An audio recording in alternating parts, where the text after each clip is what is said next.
Hello there, Only One Kenobi here, Only One, and welcome to Shelf Indulgence Episode 2 for Attack of the Clones. So today, the 2nd of June, is a very special day. It's actually 4 years now since I've been on YouTube, so it's the 4th anniversary. I'm actually filming this on the 1st of June, just the circumstances of today, so I couldn't film or upload an episode yesterday, the 1st. So here we are, and it's Episode 2, and quite rightly so, Episode 2 is Episode 2. Of the Star Wars saga, same as the series that I'm doing, if that makes sense. So, it is Attack of the Clones, and yesterday, or the last episode was Phantom Menace. So let's have a little bit of a recap of that. So the Phantom Menace takes up a few shelves there, just the way the cookie crumbles. And in order to spread things out, because I did have all Attack of the Clones on one shelf, and it was packed, too packed. So what I've done is, I have moved a few figures that blend seamlessly out of the end of Phantom Menace, and they are Attack of the Clones figures, but they could work as a transition. So these are them. In an ideal world, these Jedi here would be lower down with the Battle of Geonosis. That's where they used to be when I had them on one shelf, but what the hell? They're Jedi. Let's introduce them early on in the chronology of it. The reason I have these here, these are politicians, and here's the transition. You've got Anakin debut at the temple, Jedi training, the academy, whatever, and then you have Palpatine and his entourage, immediate entourage, the Blue Guard. Look how amazing they are. I only used to have one, I got a second one recently. Can't beat a little bit of symmetry. So there is Palpatine. That's a fantastic figure, a really good Palpatine. He's aged a lot since the Phantom Menace. Obviously it's a decade on, but still, there he is. And of course, Bail Organa, his wife. And you've got Acto, I've forgotten his name, Ak or whatever. And this fella here. And of course, Mon Mothma there. You know, she would have been around. Shame she got cut out of Revenge of the Sith. And here we are. Here are the Jedi. Starting with the younglings there, of course. And, you know, I tried it each and every different way. What I wanted to tell was the story after Attack of the Clones. Immediately after, when Anakin would have been that age. You would have had, you know, Dooku, the recruitment of Jango Fett, which is seen in that video game, Bounty Hunter.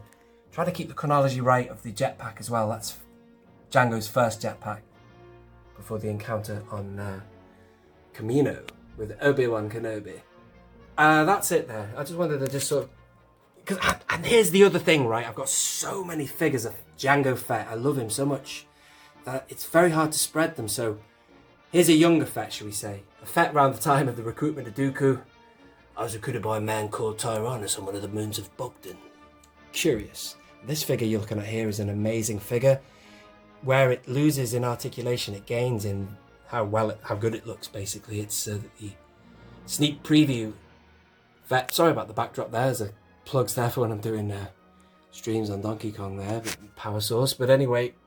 And then you've got the Kaminoans, which would look, they would look great anywhere. They'd look good halfway through, you know, midway on if you're telling a storyline of a Attack of the Clone shelf. But why not have them there? Because the Kaminoans would have it's a decade before Attack of the Clones that the cloning facility would have been started, at least, you know, with Sifo Dyas and the business with Dooku and the Kaminoans and bloody blah. So I've just put them there for the sake of giving this shelf below it a bit more space. And here it is. And let's start here. I never thought I would do it, but I've started putting vehicles amongst the figures. I thought I would only just have figures, but sometimes it works. We're just dotting around here now. Sometimes it looks cool. I like to keep figures and vehicles separate usually, but you know, in the case of things like that, it doesn't affect it too much. You know, it works well. So back down here, and we have a lovely pairing now of a more mature Anakin, around 19 years old, I guess, or 20, with his master Obi-Wan Kenobi. And of course in the background we've got our friends there. You've got Zam Wesell there and another figure of Boba Fett. But this is a brilliant starfighter, amazing ship, great design, and I just thought I'd have it part by our two leading Jedi. And that figure there was brilliant. If only they'd put that on a vintage card back from the Black Series orange card line, the second release of that one.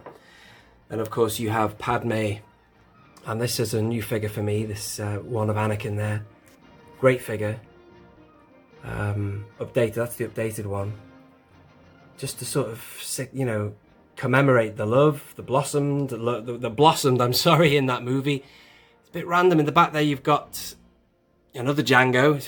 Far too many Jango Fetts.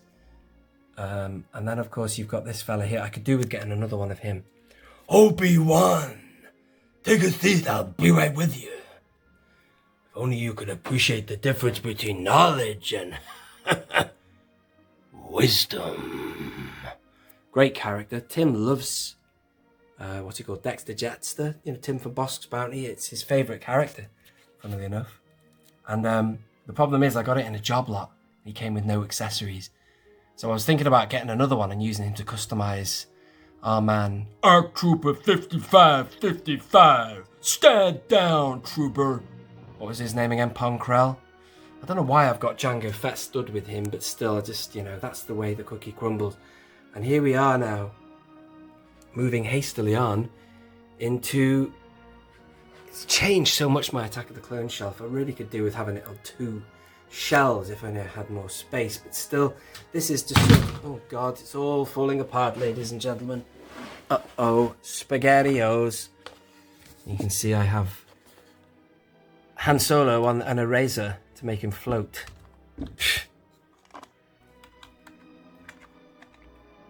There you are, Han. Up here, this is the Battle of Geonosis. Some of the characters, you've got that really cool Padme. I've given this Anakin a green lightsaber. That's the previous release of this Anakin here. You can see how much better that one is. That looks so much more like Hayden Christensen.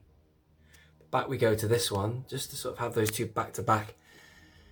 You call this diplomatic, so what does he say? Diplomatic negotiation. I call it aggressive negotiations. And then of course, another figure of Jango, but obviously to signify the master, not a master and apprentice, but the it's almost like the Vader and Boba Fett, isn't it? You know, that kind of relationship looking on. And then these two figures back to back as they were in the arena. You see, I don't believe in wasting figures, you see. I like to have all included, so that's why these are all... It sounds a bit harsh to say awful, but they're not great figures anymore. The articulation was really limited, and they put them in really specific poses, which meant you were very limited. So to that end, this does match a scene, and a funny deleted scene as well, like a blooper. It's good here, isn't it, sir? Or something he says to Samuel L. Jackson. But that's them fighting off the droid army. Speaking of the droid army, it's a great figure of Jango. That, you know, again, I've gone for that kind of movie poster thing with that figure. Is such a good figure of Jango Fett. You know, 5 POA, but it's great. And you could have him anywhere and it would look good. So that's why these two are here. I think I used to have R2 there, just randomly, just sort of facing like a movie poster of all the activity. And here are the Geonosis droid army, the super battle droids there, followed by the red Geonosian sand, soil, turf, terrain, matching battle droids. This is a 5 POA Mace Windu. Pilot! Land in that assembly area! But he looks alright. He looks great. He looks quite good with a cape as well. I don't have the definitive Mace Windu, which is the one from the vintage collection, sadly. They could do with re-releasing him because he's so damn expensive, and that's the only place you can get him on a vintage card back. And then of course a little smattering of clones here now. This is a brilliant section of the movie. My thoughts on the movie at the time, it was the first time I ever left a Star Wars film. Not disappointed, but confused. So yeah, I suppose I was disappointed. Stuff I expected to happen didn't happen. But I'll tell you this, that when I watched Revenge of the Sith, beautiful. Like clarity came. It was like, right, now I make sense of what you were doing. I was scratching my head. There was loads of different things. I'll do a separate video on the elements of the movie that I found confusing, and just certain things like, how did the Jedi not know? They follow him. This guy is trying to kill the opposition of a clone army. They follow him to where they're making a clone army. Then they follow him again to the opposition of the clone army, as in the people the clone army are supposed to be fighting. So surely they should have realized that somebody was manipulating a war. They didn't actually say it out loud, but they just said they were going to keep a closer eye on the Republic and the Senate. I agree. So I think they're subtly saying, yeah, but the fact that they willingly stand aside this army and fight the Jedi, they are very naive. And of course, this is a lovely diorama. I love these two figures together. It's a really dodgy facial sculpt of Hayden Christensen face on, but sideways. It works. I love that sequence when Anakin, he chucks the saber and he fights off Dooku.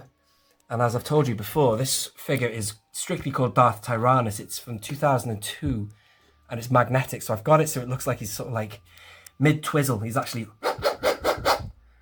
flipping that saber round in his hand, like magic, using the Force. But I like that. And then I've recently put these two together because I've got a few extra spare Dookus. And this figure here came with a commemorative tin, which also he came in. Oh, I'll tell you a lie. Which Dooku came with him? Excuse me. Oh, I've lost him. Where the hell is that Dooku? Oh, yeah. This Dooku here, which I hope they give us a proper Dooku in the vintage collection, came with this Anakin, but the face is not so good. Let me show you the face. Bruh. Doesn't look like Hayden Christensen, does it? But I tell you what, it does from this angle. I just love their face-off. Anakin, that's another thing about when I watched Attack of the Clones at the cinema. I was like, how's he got his ass kicked by this old man? I was also really annoyed with Dooku because, when you watch Phantom Menace, you see Ewan McGregor, Obi-Wan Kenobi, kick Maul's ass, and then suddenly an old man is kicking everyone's ass. I was like, what? So, that's me letting you know, explaining my honest thoughts when I was watching the film. I thought, what? Anyway, then you realise that Dooku is a master of manipulation. It's just more than physical power. It's mental power, capacity, it's force, it's strength. Maybe Dooku has the ability to manipulate people's physical movement, and they can defeat them that way. Who knows?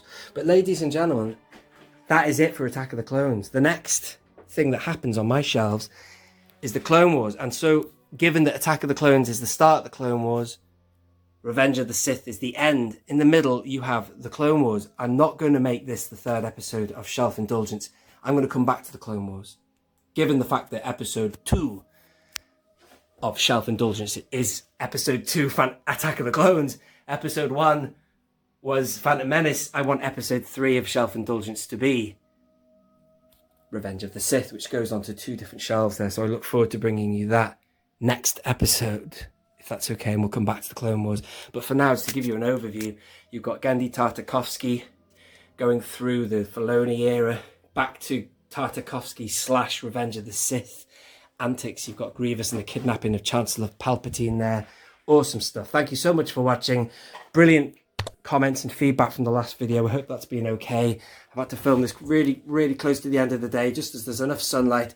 But I do hope you have enjoyed it and stay tuned for more. This has been Only One... No, I'm not ready to finish yet. There's this as well. I can't finish the video without showing you this. This is all most relative to Attack of the Clones. A really great sequence. The clone army arrive, dispatch, and kick serious ass. And that's another thing as well. When I went to see Attack of the Clones, I fully expected clones to be bad. Like, the start of the Empire or something, just being bad guys. But then when they were good guys and heroic, coming in with Yoda of all people, you think, oh, wow, okay, they look cool, but it's like, that's totally not what I expected. So there you go. That's just another element of thought process I had when I went to see Attack of the Clones. But I love having that parked up there. Great design, the Clone Trooper. It's a combination of Boba Fett and a Stormtrooper. Who the hell in the Star Wars fandom could be opposed to that combination? Now, this time I really am leaving. Thank you for watching. Do subscribe for more. This has been Only One Kenobi. Only One. Out.